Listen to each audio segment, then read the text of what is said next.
Yesterday, I told you about an 11-year-old girl named Ruth who lives in Zambia. Today, let me tell you about a different Ruth, a poor young woman whose life was devastated when a famine caused the death of her husband. Her story is found in the Bible. Ruth was a Moabite, which was a people group who were not very friendly with the clan of her widowed husband, the Israelites. But when her husband died, Ruth decided to return to Israel with her mother-in-law, who was also a widow.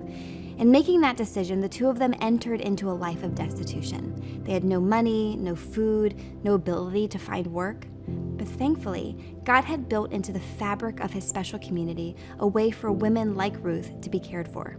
This is what he said. When you are harvesting your crops and forget to bring in a bundle of grain from your field, don't go back to get it. Leave it for the foreigners, orphans, and widows. That's from Deuteronomy. In other words, God called on the Israelite community to individually and collectively care for the poor and needy among them by allowing them to pick up leftover crops from the field. This is a process called gleaning. And based on these verses, we see that the poor and needy during the time included the foreigner, the orphan, and the widow. And in Ruth's case, she was a foreigner and a widow, and that made her a great candidate for this portion of the law.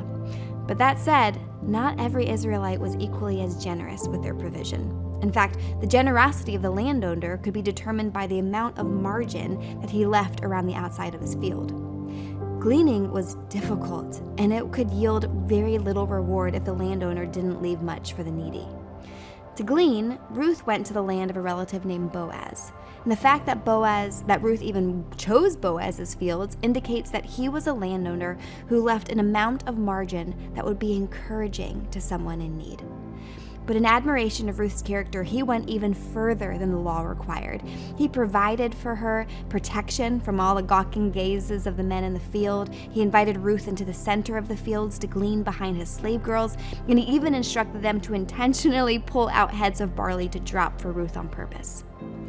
Although our society has different programs and processes in place for the protection and the care of the poor, this stipulation about gleaning should give Christ followers a glimpse into the heart of God. We should be joyful in letting others glean from the goodness that we have received from God, and our lives should be marked by such generous margins that others feel drawn to us and welcomed into our lives. Does that describe you? Would someone in need recognize you as a generous person who would welcome them? With what you take from creation, food from animals, medicine from plants, furniture from trees, do you generously leave enough for others or share what you have with them?